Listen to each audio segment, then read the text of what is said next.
le Seigneur vous bénisse. Je suis encore très heureuse et très contente, comme d'habitude, de vous retrouver dans cette émission TTO. Je ne sais pas si c'est la 40e émission, mais vous devriez le savoir avec moi que ça fait déjà un bon moment que nous avons commencé cette émission.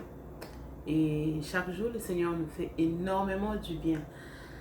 Alors, on va continuer dans notre émission, toujours dans le même thème. On ne va pas changer les thèmes parce que le Seigneur a tellement beaucoup de choses à nous dire par rapport à ce thème que l'on connaît tous par cœur. On est désormais habitué à cela.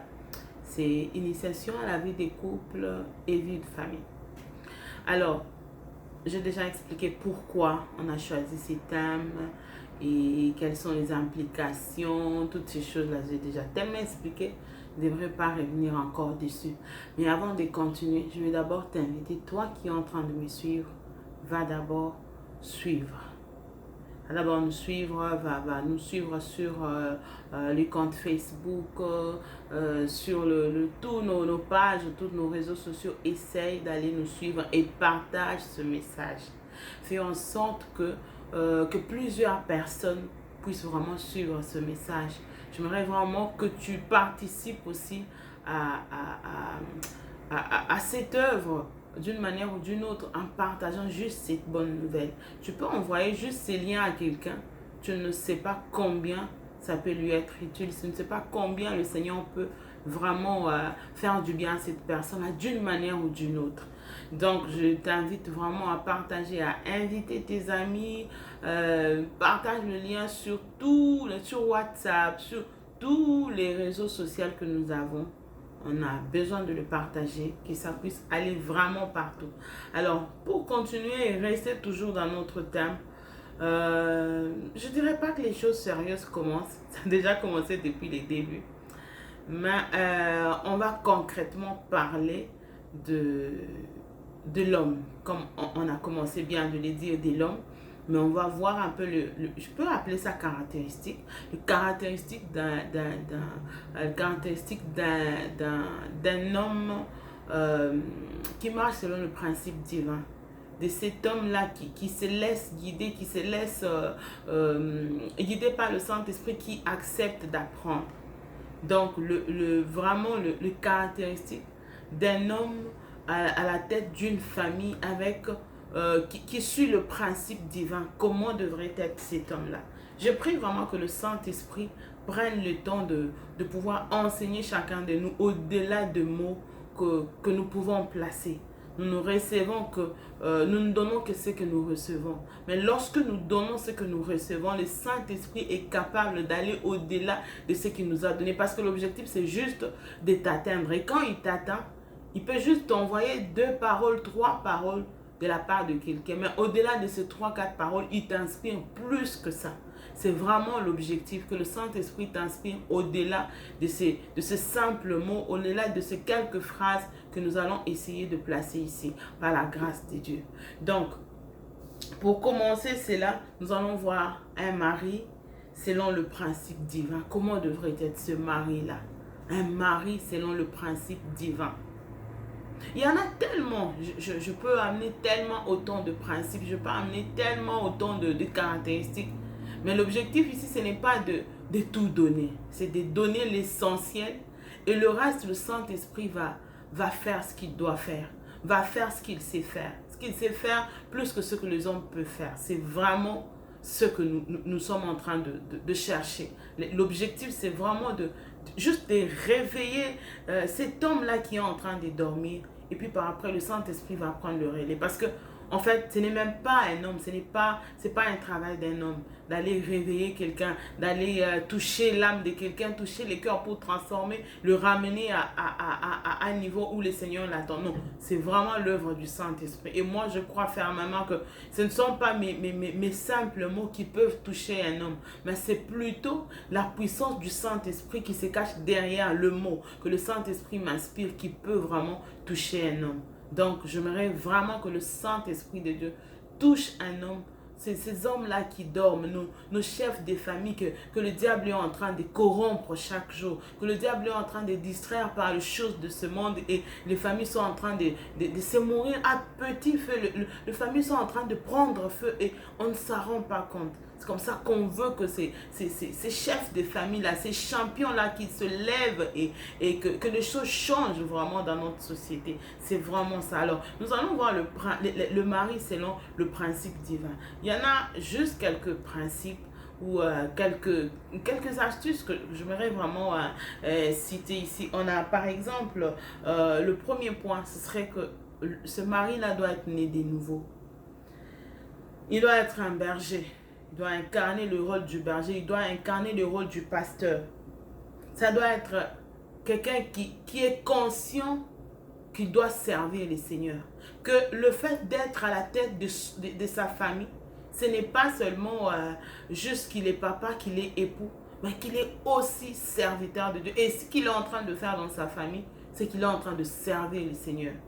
Et à tout moment, en le faisant, il va se poser la question de savoir, est-ce que je suis vraiment en train de servir Dieu en faisant ça? Ou bien je suis en train de servir un autre maître que je ne connais peut-être pas. L'autre point, c'est que ce mari-là doit être amoureux. Ce mari-là doit être fidèle. C'est ces quelques points que nous allons voir, essayer de développer ensemble.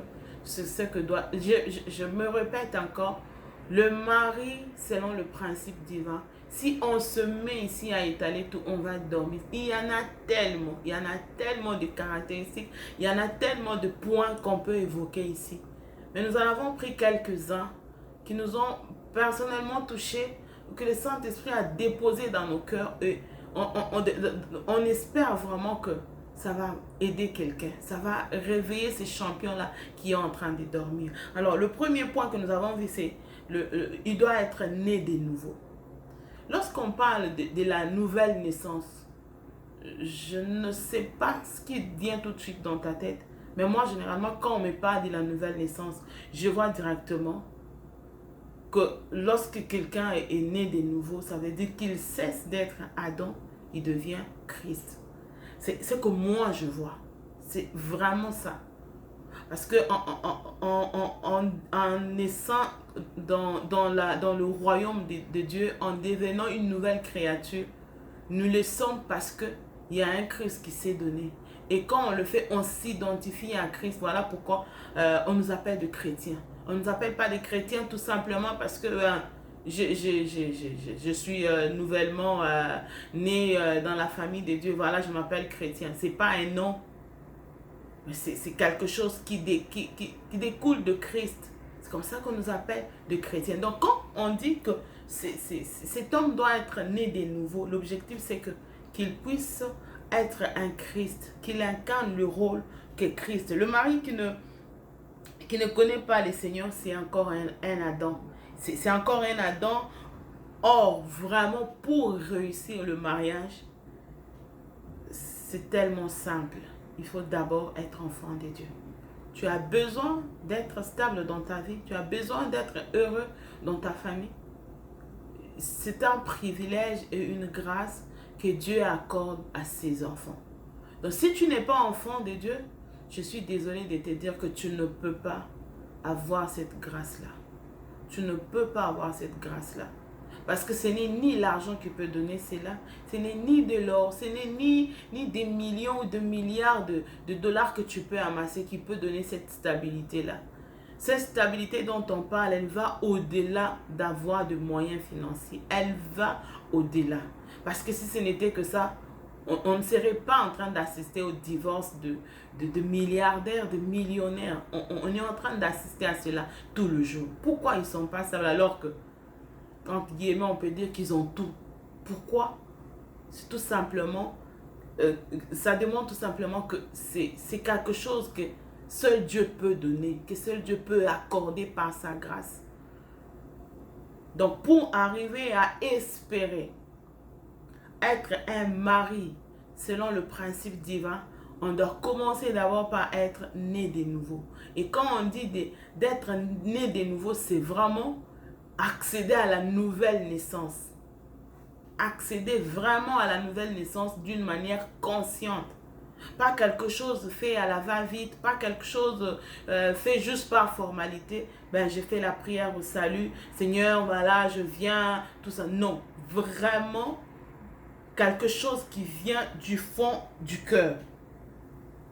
Alors, je vois juste une petite parenthèse.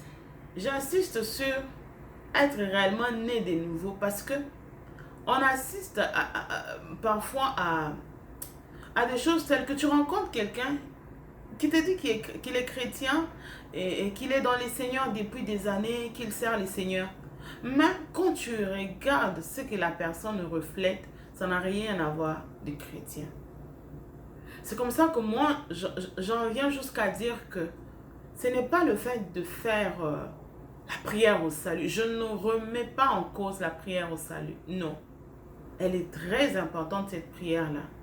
Mais je me rends compte tout simplement que parfois on fait cette prière. Il y a des gens qui font cette prière-là d'une manière consciente. Mais la plupart des cas, on se rend compte que parfois c'est fait juste par sentiment. On n'a pas compris ce qu'on est en train d'embrasser. On n'a pas compris qu'on vient d'entrer dans une nouvelle famille. On n'en a pas conscience.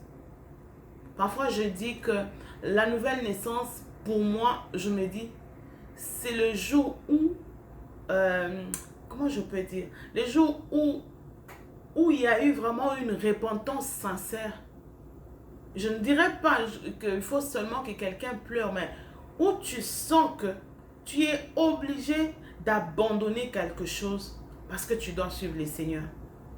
Une chose qui te tenait tellement à cœur, mais tu es obligé d'abandonner cette chose-là juste pour suivre le Seigneur. Le jour où tu fais ça, tu sacrifies cette chose-là et puis tu commences à suivre le Seigneur, tu peux dire que tu viens de faire ta prière au salut. Tu viens de commencer ta vie avec le Seigneur. Donc c'était juste une petite parenthèse pour dire à l'homme qu'il ne suffit pas seulement de dire « Ok, je suis né de nouveau, je suis chrétien ». Non, rassure-toi que tu as vraiment fait ces pas-là de devenir enfant de Dieu. Parce qu'il y a tellement de conséquences qui s'en suivent par rapport à cela. Tu cesses d'être Adam, tu deviens Christ. Mais il faut que tu sois vraiment Christ. Mais ne viens pas en Christ tout en étant encore Adam. Ça, tu vas nous mettre en difficulté. Tu vas mettre ta femme en difficulté.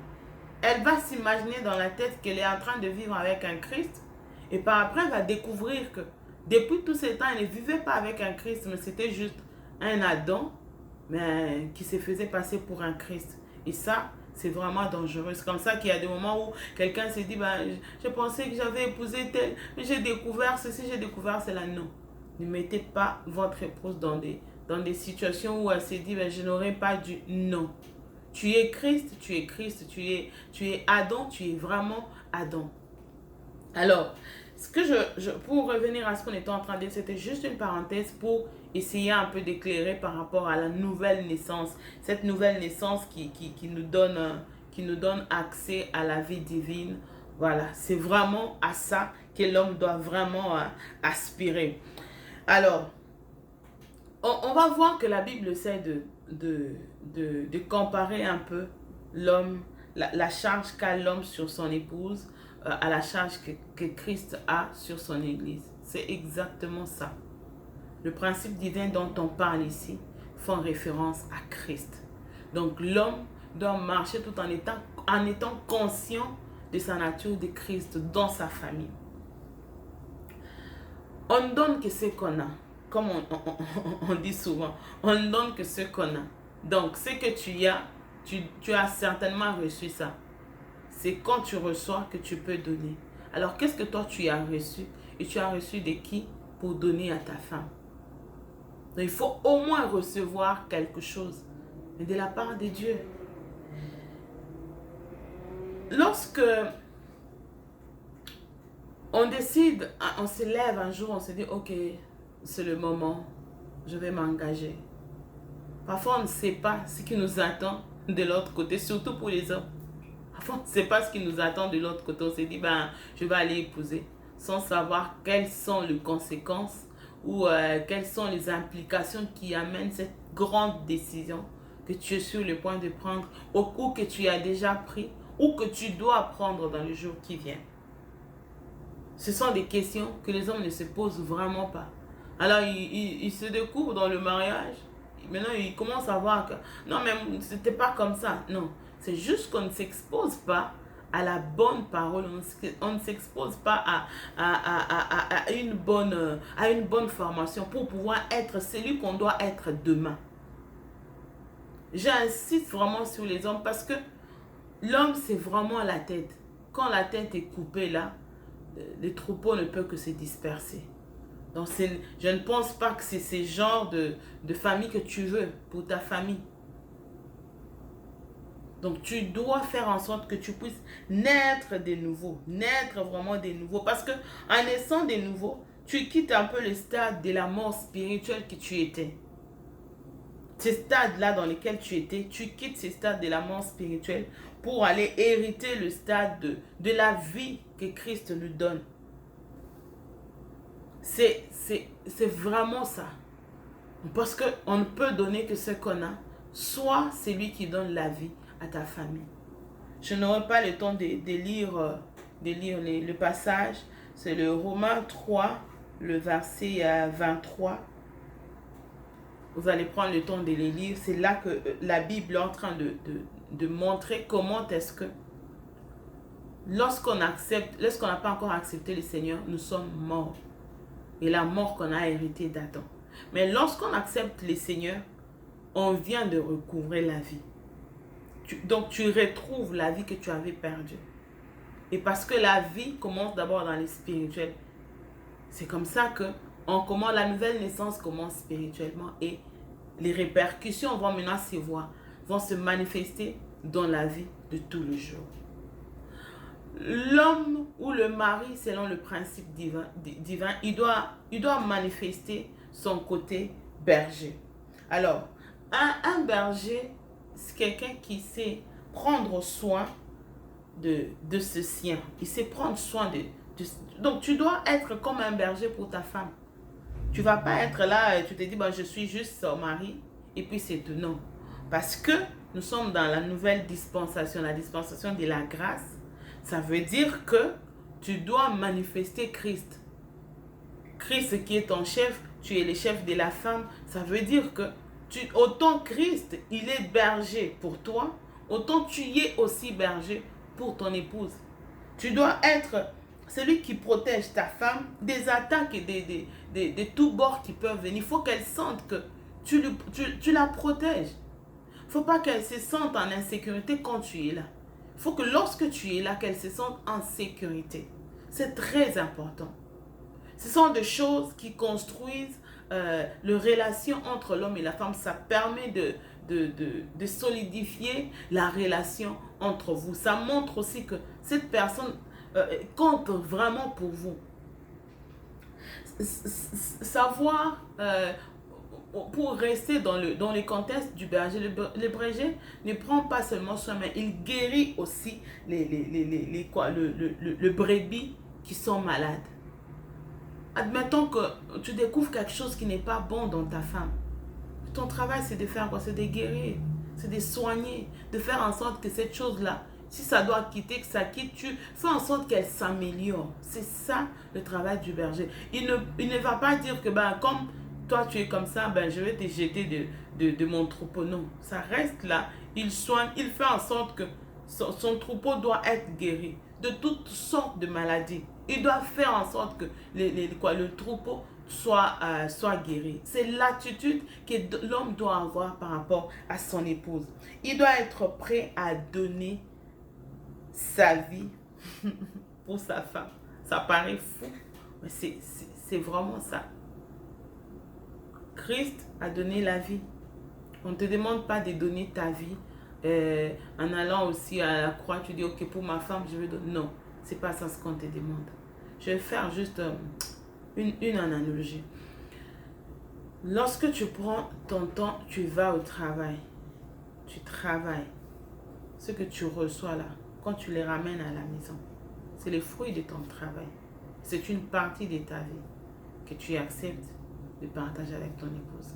Il y a des couples où l'homme travaille, mais la femme ne voit jamais son argent. Le salaire, quand il arrive, la femme ne sait même pas retrouver les traces du salaire. Elle ne sait même pas. Donc elle pose la question, il y a rien. Certaines femmes ne savent même pas si son mari a un compte bancaire ou pas. Et même si ça existe, c'est logé dans quelle banque. Mais vous vivez sous le même toit. Non. Christ l'a fait. Tu devrais le faire aussi. Donc, ce sont des bonnes questions. Si tu n'es pas encore marié, tu te poses ces questions-là. Est-ce que je suis prêt à partager, à me sacrifier pour ma femme? Je suis prêt à donner ma vie. Tu vas aller au travail du matin au soir. Tu reviens avec, c'est à toi. Mais tu déposes ça sur la table. Tu dis que c'est à nous deux. Il y a des couples comme ça. L'homme revient avec, c'est à mon épouse, c'est elle qui va gérer, c'est elle qui va tout faire. Est-ce que tu es prêt à faire ce genre de sacrifice? Parce que c'est à cela que tu es appelé. Si tu veux que ton couple soit stable et se solidifie chaque jour, c'est ce genre de sacrifice que tu dois faire. Nous savons combien certains hommes sont vraiment attachés à l'argent. Sont vraiment attachés à l'argent. Quand on parle de l'argent, donc il n'est plus lui. Il est prêt à tout pour l'argent. Donc c'est vraiment ça. Il doit être quelqu'un qui se donne et aussi, quand il faut protéger, ne prenez pas seulement dans le sens naturel. Protéger, ça va aussi dans le sens spirituel. Rassure-toi que tu prends le temps de monter en prière. Tu prends le temps de prier pour ton épouse. Priez vraiment pour elle, pour ce qui ne va pas dans sa vie. Tu veux qu'elle change, mais monte. Elle a des attaques, monte. Elle est malade, monte dans la prière. Prie pour elle. Qu'est-ce que tu veux voir être transformé en elle? Ces choses-là, tu dois prier pour elle. Parce que si toi, tu ne les fais pas, qui d'autre va faire ça pour elle?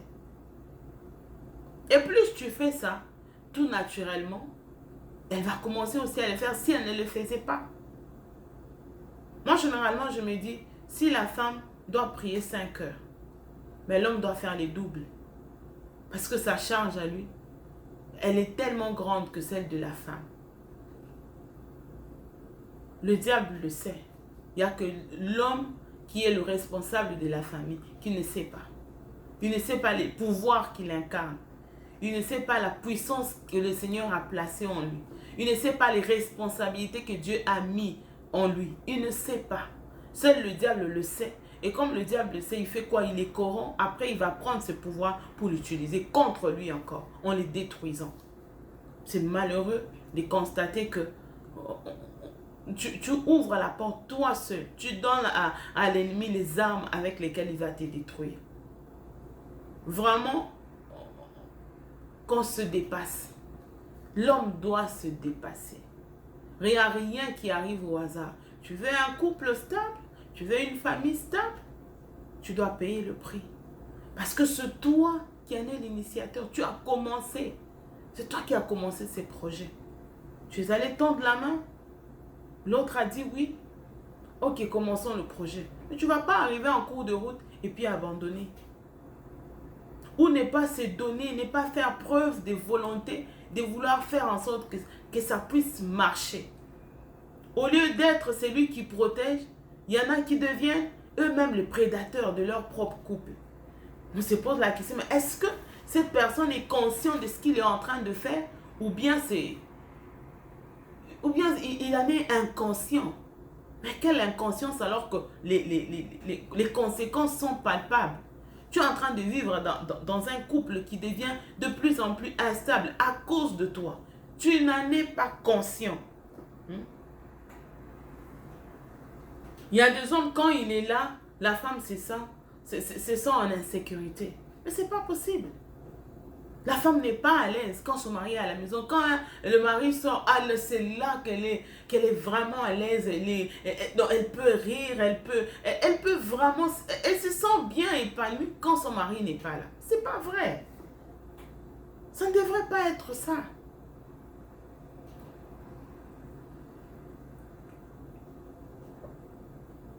Donc, l'objectif c'est que ce message atteigne le responsable, le numéro un de famille.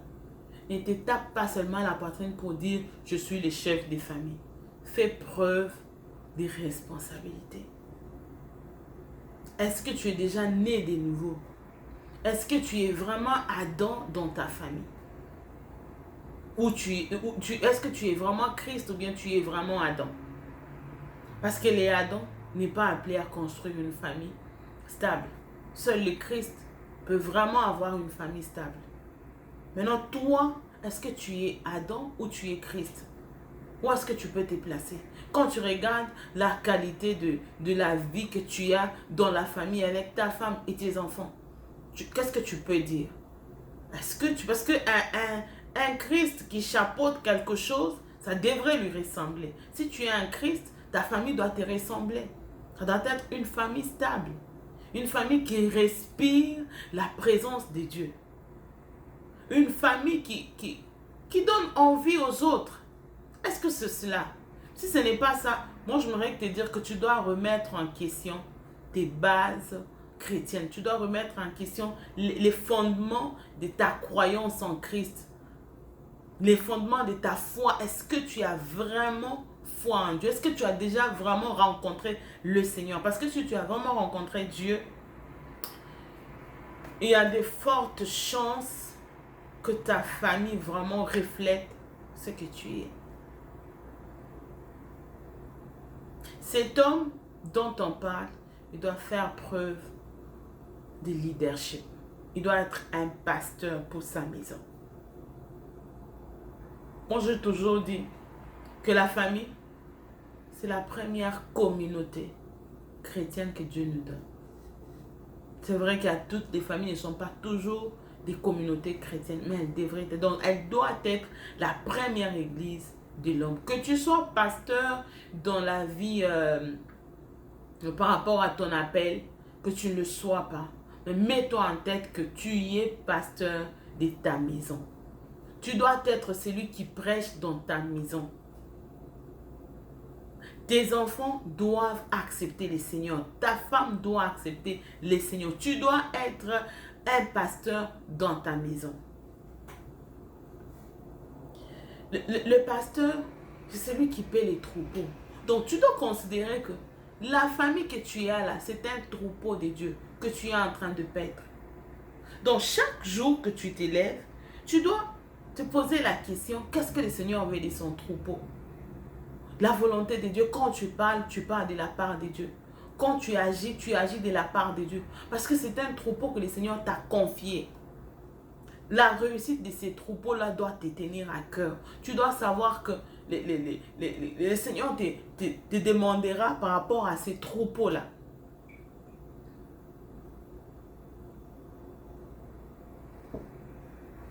Dieu va vraiment te demander. Tu vas rendre le compte devant le Seigneur par rapport à ces troupeaux-là. Tu dois rendre le compte devant le Seigneur. Et c'est comme ça que tu dois te lever chaque matin. Tu te dis, qu'est-ce que je dois faire? Seigneur, demander la direction. Seigneur, qu'est-ce que tu attends? C'est comme ça qu'agit le pasteur. Quand il amène la prédication, là, il a pris le temps dans la prière. Il a payé le prix. Seigneur, qu'est-ce que tu veux pour ton peuple? Qu'est-ce que tu veux? Qu'est-ce que tu veux les enseigner? Quelle est la parole que tu veux que j'apporte? Il va dans la présence de Dieu. Il va dans les lieux secrets. Il va chercher le Seigneur. C'est ce que les hommes doivent faire à la tête de leur famille. Chercher le Seigneur. Papa, qu'est-ce que tu veux? Qu'est-ce que tu veux de cette famille? Qu'est-ce que tu veux de ma femme? Tu veux qu'elle soit qui? Pourquoi tu l'as placée entre mes mains? Pourquoi tu veux qu'elle soit mon troupeau? Pourquoi? Qu'est-ce que tu as placé en elle? Qu'est-ce qui ne va pas en elle? Comment je vais la conduire? Parce que ton travail, c'est vraiment de conduire, d'instruire, de guider, de montrer le chemin. Maintenant, si tu ne pars pas te ressourcer, tu vas commencer à entendre de partout là, et puis c'est ce que tu vas venir donner, ce que tu vas venir déverser dans la famille. Je t'en supplie, je t'en supplie. Est-ce que tu aimes réellement ta famille? Tu aimes ton épouse? Si tu l'aimes vraiment, tu dois vraiment te poser des bonnes questions. Est-ce que j'ai déjà donné ma vie au Seigneur? Est-ce que je suis un berger? Est-ce que je suis un pasteur pour mon épouse. Je ne parle pas d'abord des enfants, juste pour ton épouse. Parce que tu es censé être un mari qui manifeste Christ. Christ était un berger. Je n'ai même pas besoin de dire que Christ était né de nouveau. Mais parce que celui qui a incarné la nouvelle ère, c'est lui qui a amené la nouvelle alliance. C'est lui-même qui incarne cette nouvelle naissance-là. Il est le bon berger pour nous. Il est le pasteur des pasteurs, le pasteur par excellence. Et parce que tu dois être l'imitateur de Christ, tu dois faire preuve de cela, comme l'apôtre Paul l'était. Tu ne peux pas juste être là, ben je suis... Non, il faut que les hommes soient conscients de cette responsabilité qu'ils ont. Si le Seigneur t'a placé sur cette famille-là, ce n'est pas pour que tu en fasses ce que tu veux. Dieu a certainement une mission, Dieu a certainement quelque chose qu'il attend de ton épouse. Maintenant, si tu ne peux pas le savoir, les connaître, tu ne vas pas l'aider, tu ne joueras pas pleinement ton rôle. Tu dois jouer ton rôle. Et pour jouer ce rôle-là, tu dois aller auprès du Seigneur. Tu m'as donné cette épouse. Qu'est-ce que tu attends d'elle? Dis-moi, qu'est-ce que je dois faire d'elle? Ces hommes-là qui payent le prix, des champions spirituellement. Des champions spirituellement. Mais si on doit compter, la distraction, c'est quelque chose qui est vraiment ancré dans la nature de l'homme masculin. Et malheureusement, le diable a réussi vraiment à mettre ça dans la tête des hommes. Ben, tu n'as pas besoin de beaucoup prier. Les prières, il y a parfois des gens, j'entendais les gens dire, ah, les prières c'est fait pour les femmes parce qu'elles pleurent beaucoup. Elles aiment bien pleurer, elles aiment bien se plaindre. Non. On ne prie pas parce qu'on va dans la présence de Dieu pour se plaindre. Non. La prière, ce ne sont pas des plaintes. Pas du tout. Pas du tout. Donc, je t'exhorte vraiment par les compassions du Christ. Pose-toi de bonnes questions. Si tu es déjà marié, est-ce que tu as bien commencé? Est-ce que tu fais preuve de la bergerie, je peux dire comme ça? Est-ce que tu fais preuve d'un bon berger? Est-ce que tu fais preuve d'un bon pasteur? Est-ce que si Christ te regarde du haut des cieux, il peut dire, voilà, il incarne bien mon rôle, il joue très bien mon rôle. Est-ce que Christ peut dire ça de toi? Et toi-même, quand tu te regardes, est-ce que ta famille est stable? Est-ce que ta relation avec ton épouse est stable? Est-ce que vous avez de bonnes relations même?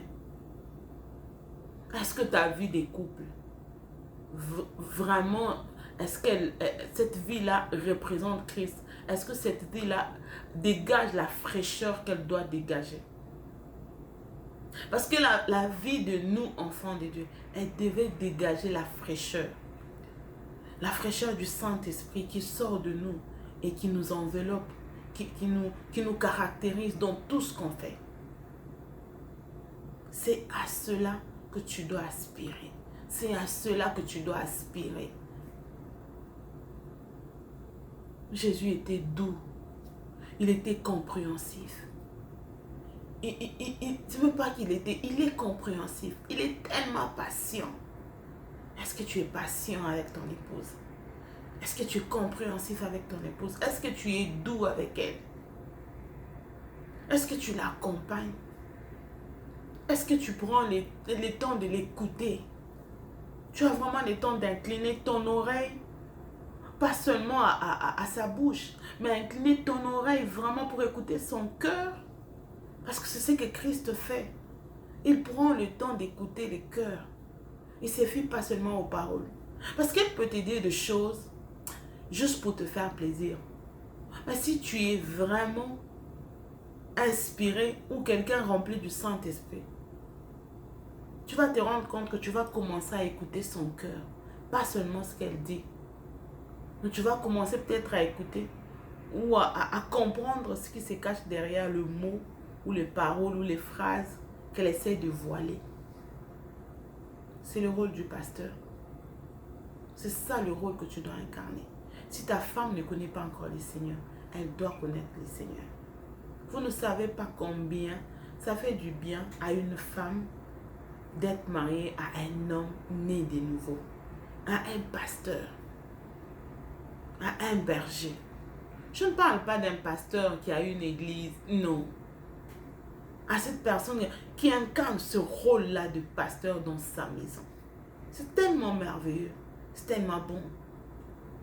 Ne prive pas à ton épouse de vivre cela, de s'épanouir. Qu'elle se dise, Dieu m'a fait grâce de rencontrer un homme merveilleux. Je vis avec un Christ à la maison.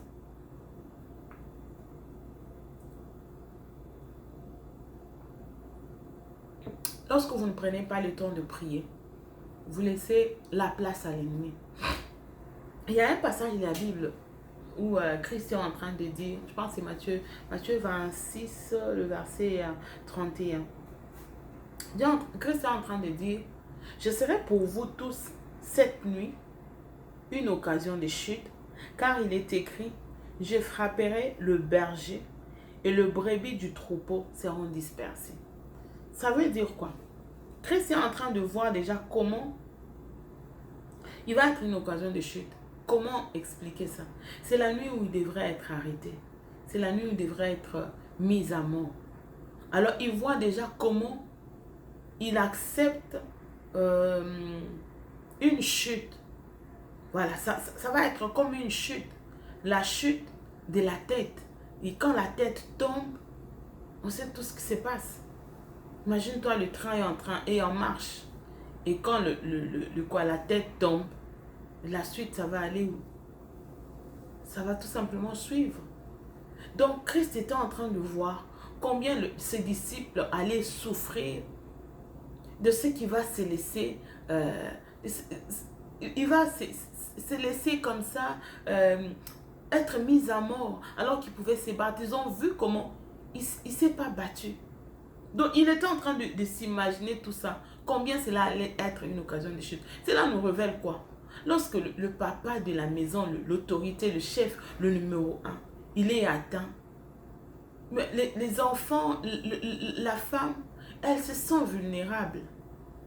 Mais quand elle voit que son mari est tellement fort, il se bat, il est là dans la prière, il est là vraiment sur tout le front. Elle sent que sa sécurité est toujours là. Elle se sent prise en charge. C'est exactement ce qui se passe. Le diable cherche par tout le moyen pour t'atteindre toi. Il sait que s'il t'atteint toi, il va détruire toute la famille. Est-ce que c'est ce que tu veux? Parce que quand toi, tu te laisses faire, tu laisses le diable faire, tu le laisses prendre le contrôle, il te conduit sur de mauvais chemins, tu le laisses prendre le contrôle. Mais c'est que tu ne sais pas, ce que tu es en train de livrer ta famille. Tu es en train de livrer ton épouse. La pauvre, elle va souffrir. Est-ce que tu l'as épousée pour la faire souffrir? On sait tous. Lorsqu'on touche le berger, les troupeaux se dispersent. Je t'en supplie, par les compassions du Christ, je t'en supplie. Ne sois pas celui par qui le diable entrera pour détruire. Parce que si toi tu te tiens là, je te dis, personne ne peut entrer. Personne. Le diable sait que même s'il essaie par ta femme, il ne peut pas. S'il essaie par tes enfants, il ne saura pas. Il le sait. Parce que toi qui le couvres, tu es là. Il ne saura pas.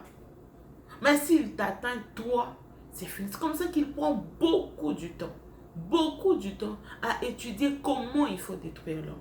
Mais je t'en supplie, ne sois pas de ceux-là que le diable a vaincu, mais sois de ceux-là qui restent dans la victoire que Christ nous a donnée. J'espère que le Seigneur a parlé à un homme.